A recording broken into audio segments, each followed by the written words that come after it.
Olá, queridos amigos, queridas amigas. É com muita alegria e satisfação que aceitamos esse convite para termos uma conversa online a respeito de um tema de muita importância para a doutrina espírita. Trata-se da reencarnação, um dos princípios básicos fundamentais. Então, nosso tema de hoje é ressurreição ou reencarnação. Vamos tomar como base o Evangelho segundo o Espiritismo, capítulo 4. Os principais tópicos que abordaremos. Iniciaremos com os princípios básicos. Vamos mostrar aonde se insere a reencarnação como a base de todos os demais princípios. Depois, vamos aprofundando, fazendo uma abordagem sobre reencarnação. As diferentes maneiras em que ela pode ser abordada e tratada. Depois, significado da ressurreição. Vamos verificar que a ressurreição é diferente da reencarnação. Indo em frente, o que é a reencarnação finalmente? Então vamos ver, sob a perspectiva da doutrina espírita, como ela interpreta, como ela conceitua e demonstra toda a abrangência da reencarnação em nossas vidas. Faremos depois uma comparação entre ressurreição e reencarnação, mostrando os principais aspectos que as diferenciam.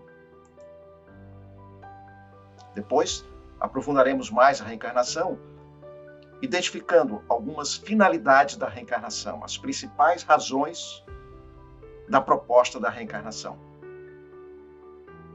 Depois vamos mostrar a dinâmica da reencarnação, que significado tem nas diferentes existências. Finalmente, vamos associar a reencarnação com a justiça e misericórdia divina, mostrando que ela faz parte de uma lei universal. Princípios espíritas. Então, os princípios espíritas se constituem como a base de sustentação de todo o corpo de conhecimento da doutrina espírita. Existência de Deus. Depois temos a existência e sobrevivência do espírito. Outro princípio, a reencarnação, que são as diferentes vidas. A comunicabilidade dos espíritos, que se dá através do exercício da mediunidade. E a pluralidade dos mundos habitados, mostrando que a vida humana, não só no planeta Terra, no mundo Terra, mas em outros mundos, tanto mais avançados quanto mais atrasados. Então a gente está vendo os principais princípios, é evidente que a partir destes nós temos outras subdivisões. Então o primeiro deles é a existência de Deus, é mostrar através da lógica, do raciocínio e da razão, que existe uma força criadora maior, voltada para o bem e para o amor, que é a existência de Deus. Depois disso, a existência e sobrevivência do espírito, porque se não houver a existência do espírito agora, e depois ele sobrevivendo após a morte do corpo físico, não poderá explicar a reencarnação. E vamos então dar destaque à reencarnação.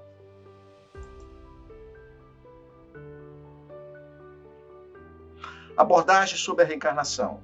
Nós vamos mostrar 3 abordagens que poderão ser feitas através da reencarnação. O primeiro delas é através do aspecto científico, onde a gente pode sintetizar que fé inabalável é aquela que pode encarar a razão face a face em todas as épocas da humanidade. Depois tem a outra, que é a base filosófica, que é a consequência da ciência, que resulta na nossa vida, na parte ética e moral. Nascer, morrer, renascer ainda e progredir sem cessar, tal é a lei. Isso não se encontra nas obras básicas, mas está no Dogme de Kardec em Paris. Então isso sintetiza muito a reencarnação. Então sempre é um processo dinâmico, né? Em que nascemos, morremos, renascemos e sempre buscando a evolução até chegarmos à plenitude espiritual. Depois o aspecto religioso, que são as consequências morais e religiosas, tanto da abordagem científica como a abordagem filosófica. Então aí é o grande triângulo que fecha. Então aqui tem, ninguém pode ver o reino de Deus senão nascer de novo. Então é uma passagem de Jesus que consta, inclusive, no capítulo 4 do Evangelho segundo o Espiritismo, que nós estamos tomando como base. Então aqui Jesus nos mostra, não só através dessa passagem, mas diferentes outras passagens tem no Evangelho aonde se coloca, não textualmente a reencarnação, mas se entende perfeitamente que ele está mostrando a reencarnação, como nesse caso aqui, nascer de novo. Então, o porquê da vida? Questões filosóficas, religiosas, científicas. Então, sempre é uma questão, né? E que o homem, desde a sua existência, ele sempre vem se questionando. Primeiro, quem somos? De onde viemos? E para onde vamos? Então, isso mostra toda a nossa existência, que é o nascer e o morrer. E aí tem uma grande interrogação. E depois disso, o nada ou a vida futura? Então aqui há várias possibilidades, há várias correntes filosóficas, religiosas e seitas que buscam dar uma explicação. O que há depois da morte? Então, se for o nada, isso tudo o nada vai refletir de como nós levamos a vida. Então deveremos tirar o máximo proveito, porque depois não teremos mais nada. Então a vida não tem perspectiva nenhuma depois da morte. Então eu não preciso me preocupar depois, eu tenho que me preocupar com aqui agora. Essa é a visão estritamente materialista, que não acredita na vida após a morte. As demais religiões, todas elas, de uma forma ou de outra, colocam a vida após a morte, ou seja, a existência ou sobrevivência da alma no mundo espiritual. Então aqui nós temos, por exemplo, o panteísmo. O panteísmo é que nós, ao deixarmos esse mundo, ao deixarmos esse corpo, vamos cada vez mais evoluindo até chegarmos ao nada, a nos integrarmos à natureza. Então Deus aí tem um significado de natureza do todo. Então perdemos a nossa individualidade e nos tornamos no todo. Aí deixamos de existir enquanto individualidade. Temos também a outra vida, a outra perspectiva, né? Que é o samsara, que é o karma, que vemos aqui para sofrer. Então, cada existência temos de resgatar ao máximo, através da dor, do sofrimento, para purificarmos a alma. Temos também a visão da maioria, ou de todas as correntes cristãs, que colocam que há duas possibilidades, ou é o céu ou é o inferno. Ou você vai sofrer ad eterno, porque você pecou, você errou, você feriu as leis divinas, né? Enquanto estava aqui nessa existência, e vai pagar por isso. E temos também a perspectiva do céu, que é o beneplácito, que é toda a pureza, é toda a harmonia junto ao Deus. E aí nós temos uns são privilegiados que vão para o céu e outros para o inferno. Então aqui não há a misericórdia divina, não há o perdão. Então é uma questão muito interessante para refletirmos, né? Se Jesus já nos colocava que temos de perdoar 70 vezes, 7 vezes, que é infinito, né? Então imagine Deus. Deus não tem de nos perdoar, Ele sempre nos perdoa, sempre nos dá uma chance, sempre nos dá uma oportunidade de recuperarmos aquilo que nós erramos e assim vamos crescendo e vamos evoluindo. Essa é a perspectiva espírita. Como nós chegamos a ela? Através das próprias mensagens vindas dos espíritos. Aqui é da Gênesis, no capítulo 1, o caráter da doutrina espírita, né?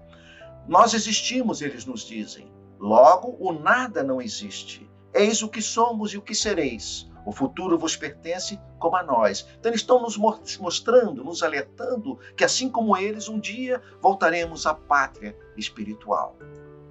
Caminhais nas trevas, vimos clarear-vos o caminho e traçar-vos o roteiro.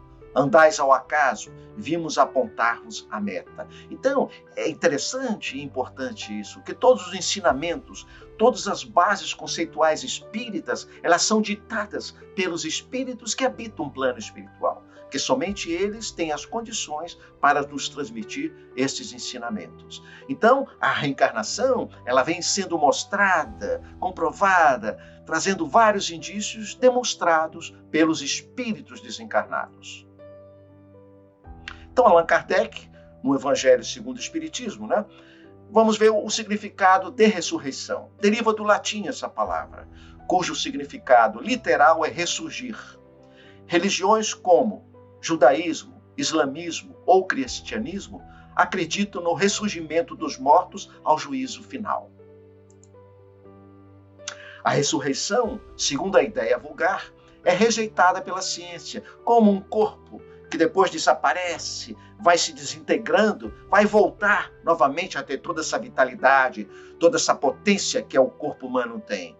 Então o espírito voltará a habitar o mesmo corpo que ele tinha ao deixar aqui. Esta é a ressurreição. E a ciência demonstra que isso não é possível. Racionalmente, pois, não se pode admitir a ressurreição da carne, senão como uma figura simbólica do fenômeno da reencarnação. Então, em todas as passagens bíblicas que tem, e os próprios ensinamentos de Jesus, vindo através dos evangelhos, o que eles querem demonstrar para nós? É aquilo que nós entendemos como ressurreição, na realidade, depois vem o Espiritismo nos clarear, que se trata da reencarnação. E o que é a reencarnação? A reencarnação é a volta da alma ou espírito à vida corpórea, mas em outro corpo especialmente formado para ele e que nada tem de comum com o antigo. Então, em cada existência, em cada vida corporal, nós teremos um gênero diferente do outro, podemos ser homem, mulher, podemos ter uma característica diferente, biológica, uma etnia diferente, um grupo familiar diferente, teremos uma personalidade diferente. Então, em cada existência nossa, nós temos uma personalidade que traduz esta nossa existência, mas nós já tivemos outras personalidades em existências anteriores. Então, a ressurreição versus reencarnação. Aqui nós vamos fazer uma comparação entre essas duas propostas. A ressurreição trata-se da unicidade das existências. Nós só temos uma existência. Nesta vida, nós teremos todas as possibilidades de sermos salvos ou não. Teremos todas as possibilidades de tirar um proveito, porque nós não teremos outra chance, a não ser depois o céu ou o inferno, ou o nada.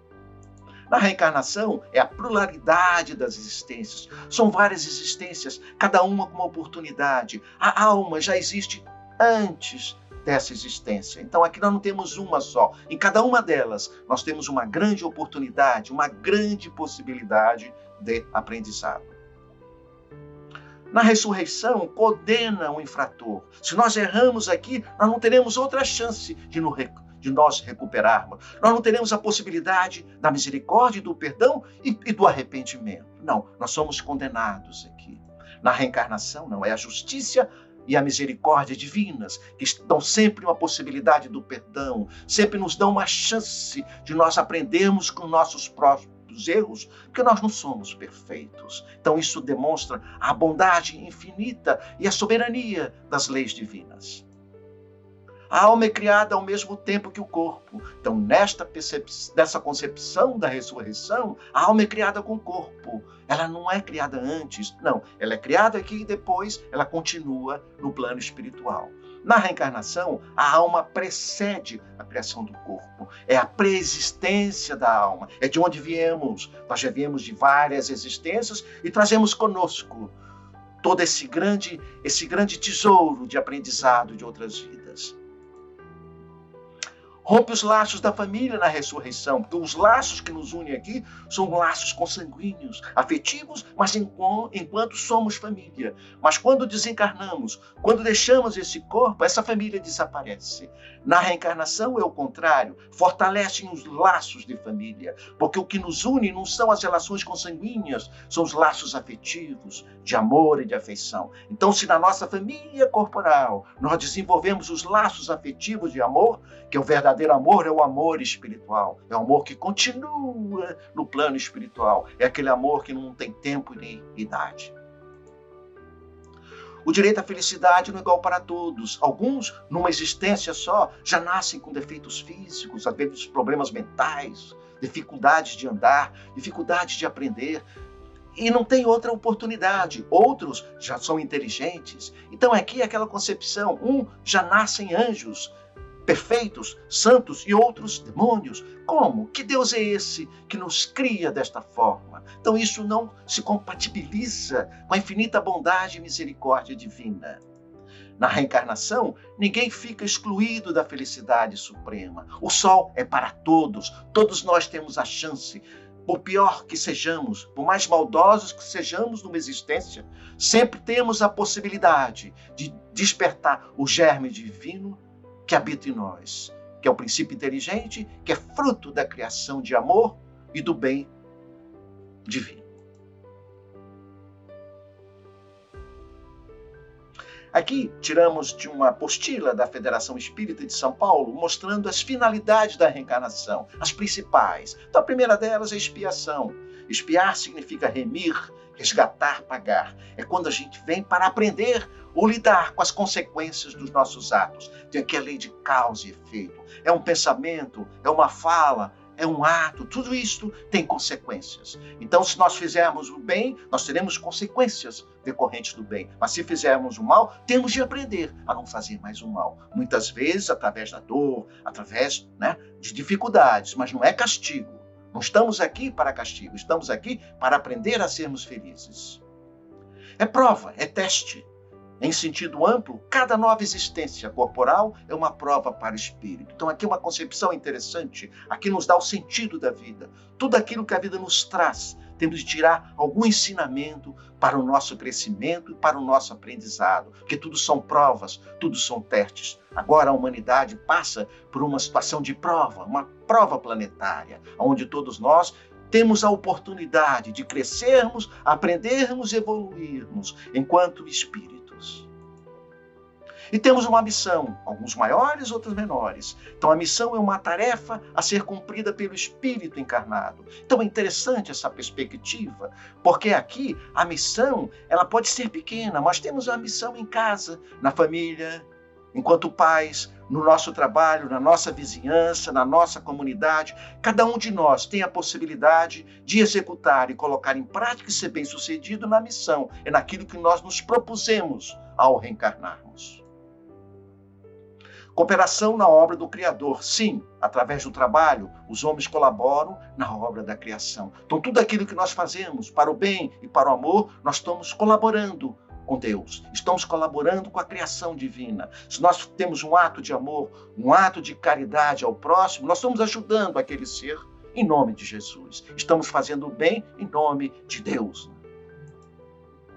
Ajudar a desenvolver a inteligência, a necessidade do progresso, impele o espírito às pesquisas científicas. Nós estamos vendo agora como a ciência, como os grandes pesquisadores, os grandes cérebros da humanidade estão buscando soluções e respostas para esse grande teste que passamos agora. Então, o mal existe, as dificuldades existem para que o homem se desenvolva na sua inteligência e busque respostas mais saudáveis para nós.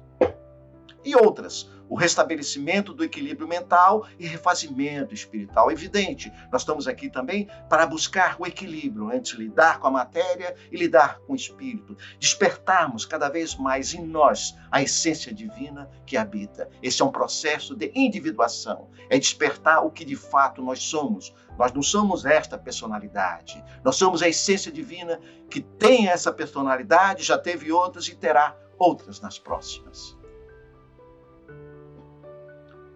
A dinâmica da reencarnação é interessante. Isso aqui é uma síntese que a gente vai fazer dentro da visão espírita. Como é que ela ocorre? Qual é a sua dinâmica? Então a gente parte do princípio da imortalidade da alma, que vem sendo comprovada através das comunicações mediúnicas, através dos espíritos que vêm mostrar a sua identidade espiritual. Então o espírito é imortal. O corpo, sim, ele se transforma, desaparece, mas a alma permanece sempre. Então ela tem uma dinâmica. Ela tem uma dinâmica e tem uma programação no plano espiritual, que é o planejamento reencarnatório. Então, antes de reencarnarmos, há uma previsão de possibilidade de realizações na próxima existência. Isso é realizado no plano espiritual. Depois disso, reencarnamos. Voltamos a ter um corpo adequado à nossa reencarnação. Então, aqui a junção da biologia, da genética biológica com a genética espiritual. E vamos, então, reencarnar, nascer num determinado meio, determinada sociedade, que é o mais adequado dentro da nossa programação reencarnatória. Depois disso, vamos para um determinado grupo familiar, que é o necessário, é aquele que nós escolhemos e é o mais útil para evolução e crescimento espiritual. Depois tem a educação, que inicia na família, mas ela não fica só lá. Mas a primeira educação do espírito se dá principalmente nos primeiros 7 anos.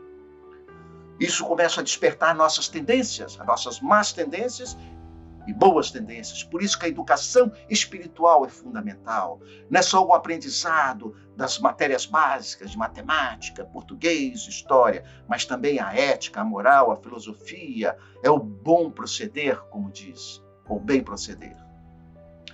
Essas tendências vão surgindo e vão, em determinados momentos, nós temos várias possibilidades de despertamento.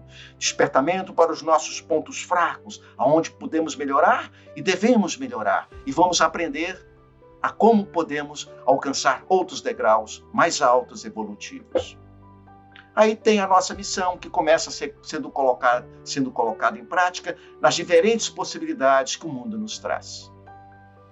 Aí são as provas, são as tendências, são os arrastamentos para que a gente não consiga realizar a missão. Então as provas são os testes, mas sempre como a doutrina nos diz, é o esforço da vontade para nós vencermos as nossas más tendências, as nossas limitações e nos superarmos, porque nós sabemos que nós não somos perfeitos. E tem as expiações, que são as consequências daquilo que já fizemos. As expiações é do passado. É consequência do que já fizemos. E agora, na encarnação, estamos aprendendo a não errar mais, através das expiações, que são provas também. Aí tem um aprendizado. Cada um de nós vai tirar proveito de todo esse processo, de toda essa dinâmica, que sempre está nos ensinando. Cada um de nós vai ter um determinado grau de aprendizado para, na próxima reencarnação, continuarmos novamente. Aí desencarnamos e voltamos para o plano espiritual. E aí começa toda essa dinâmica. Vamos em outra vida e vamos nos programando e cada vez evoluindo mais. Cada vez vamos crescendo. Então é no espiral. Sempre crescemos um pouco, nunca paramos. Então essa beleza da dinâmica da reencarnação, que é uma dádiva divina. Por isso que temos que tirar proveito em tudo daquilo que a vida nos traz. Vamos lembrar um pouco. Todos os espíritos tendem para a perfeição e Deus lhes faculta os meios de alcançá-la, proporcionando-lhes as provações da vida corporal. Aquilo que nós falamos são os testes que nós vivenciamos. Sua justiça, ou seja, a justiça divina, porém, lhes concede realizar em novas existências o que não puderam fazer ou concluir numa primeira prova. Então é importante isso. Sempre temos de fazer o melhor. É o esforço que temos de dar o melhor. Mas sabemos que não somos perfeitos. Então sempre estamos aprendendo. É ter a humildade de aprender com o erro. Está na questão 171 do Livro dos Espíritos. Aqui é interessante nós mostrarmos uma outra forma, que como nós evoluímos exatamente, desde simples ignorantes. E aqui temos o plano espiritual e o plano físico. Aqui é mostrar a dinâmica da reencarnação. E aqui nós temos a individualidade, E aqui nós temos as personalidades que assumimos no plano físico. Então aqui tem o espírito, a alma, o seu perispírito, o corpo espiritual, que está lá no plano espiritual. Aí ele começa as suas diferentes reencarnações. Aí ele vem nesta vida, assume um corpo físico. Aqui no caso, é lá na pré-história ainda, ele está antigo, E aqui ele tem toda uma vivência. E assim nós vamos evoluindo. Isso é lá atrás, o homem pré-histórico. Depois de um determinado momento, ele desencarna e volta para o plano espiritual. Assume a sua individualidade. Vai refletir sobre tudo aquilo que aprendeu até para a próxima reencarnação. Há um tempo, enquanto ele está aqui na individualidade, ele se encontra no estado de erraticidade. É se preparando, aprendendo para a próxima reencarnação, onde ele vai estar no plano físico. Aí ele reencarna outra vez. Assume outra personalidade, outro corpo físico. Aqui já é na época do Egito, Então, de repente, ele é um faraó, ele é um escravo. Aí depende de cada um. Tem toda uma vivência, tem um aprendizado, mas também tem o seu momento de deixar esta vida. E aí volta para o plano espiritual, assume nova individualidade. Aí é todo o processo novamente, até reencarnar novamente. Vem aqui, assume uma outra personalidade. Aqui já durante a Revolução Industrial, na tecnologia, nas fábricas, então aqui ele já está evoluindo mais, está usando a sua inteligência, mas também aprendendo o aspecto moral. Até que finalmente ele vai em outra existência, já numa nova vida. Então ali ele vai para a individualidade novamente, que é o resultante de todas as personalidades anteriores, está refletindo para reencarnar novamente. Aí ele tem um planejamento e assume uma nova existência, uma nova personalidade. Aqui já é uma secretária numa grande empresa multinacional. E assim por diante. Cada vez ele vai assumindo várias personalidades. E cada personalidade dessa, ele um dia deixa, volta para a sua individualidade. Recupera a sua individualidade e assim caminha até chegar um dia à perfeição. Então, são infinitas reencarnações e cada uma delas nós temos um grande aprendizado. Então, a alma não é feita de uma só vez. A si mesma se faz, se constrói através dos tempos. Suas faculdades, suas qualidades, seus haveres intelectuais e morais, em vez de se perderem, capitalizam-se, aumentam de século para século. Isso é Leon Denis, que é o poeta, é o filósofo, né? É o grande pensador, depois de Kardec, no livro O Problema do Ser, do Destino e da Dor. Então veja, nós não vamos nos fazendo. Então uma responsabilidade pessoal de cada um, construir esse grande ser, esse grande espírito, que um dia vai se tornar um espírito superior, um espírito puro. Então nessa dinâmica, nós temos o modelo de camadas rígidas de Hernani Guimarães Andrade. Perispírito e alma, isso é um grande pensador. Então aqui nós temos, né? Ele coloca como as várias camadas que representam a nossa reencarnação. Cada camada representa uma reencarnação do espírito, portanto, uma personalidade. Aquelas personalidades nossas, cada uma delas é como se fosse uma camada de uma cebola, né? Aí nós vamos somando cada uma delas. Se nós colocarmos uma lupa aqui, nós vamos ampliar e vamos ver exatamente aquelas diferentes personalidades que nós vimos no outro gráfico, mas de uma outra forma, já por camadas. Então aqui nós temos aquela moça, atualmente, temos essa outra aqui, em outra camada, essa outra reencarnação, nessa outra camada, aqui já no Egito, e lá na pré-história, que nós fizemos um movimento contrário, né? Então, quanto mais na periferia, é mais atual, é mais recente, onde estão nossas memórias também, nossas memórias profundas de várias vidas. Então, aqui a gente vê a beleza que é, né? Essa dinâmica da reencarnação e essa dádiva divina que é essa oportunidade que nós sempre temos de ter mais uma existência no mundo corporal.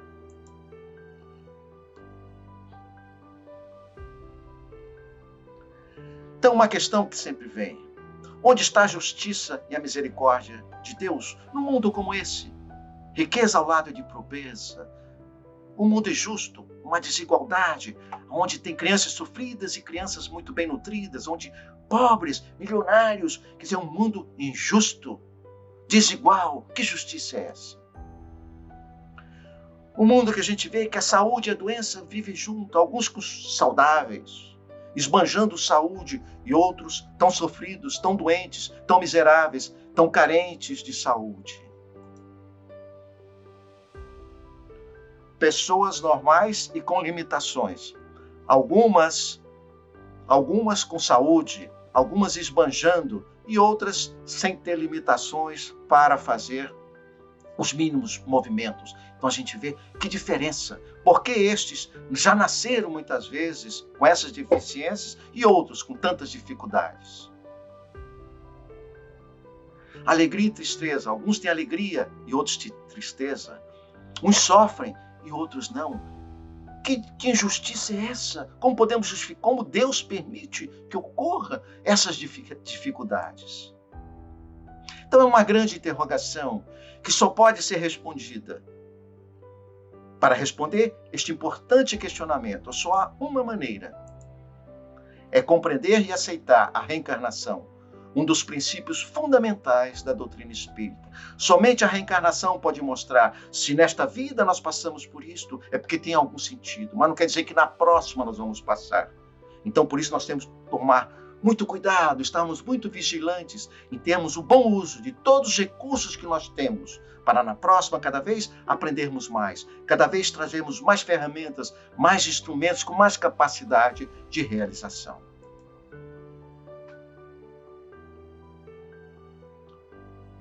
Então, a justiça da reencarnação. Então, se não houver reencarnação, não há justiça na Terra, nem existe Deus nos céus, porque como é que um Deus poderia permitir que ocorresse tudo isso?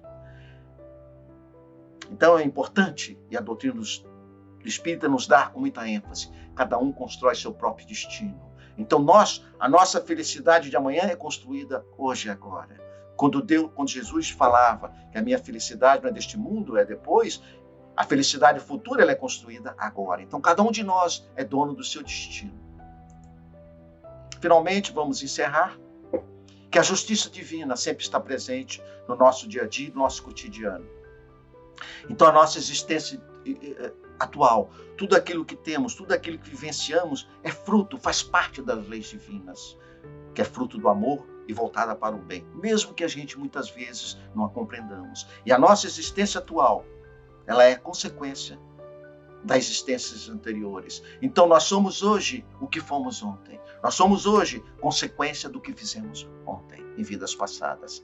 E amanhã, que são as existências futuras, serão consequência da existência atual. Então tudo aquilo que vamos vivenciar no futuro será consequência de como estamos levando a vida agora. Então isso nos mostra que sempre temos uma chance, sempre temos uma oportunidade. Por isso que a reencarnação, ela nos fortalece muito a nossa fé, de enfrentarmos as dificuldades, enfrentarmos as nossas limitações, olhando sempre com tudo aquilo que a vida nos traz, é um grande teste para mostrarmos que faz parte da justiça divina.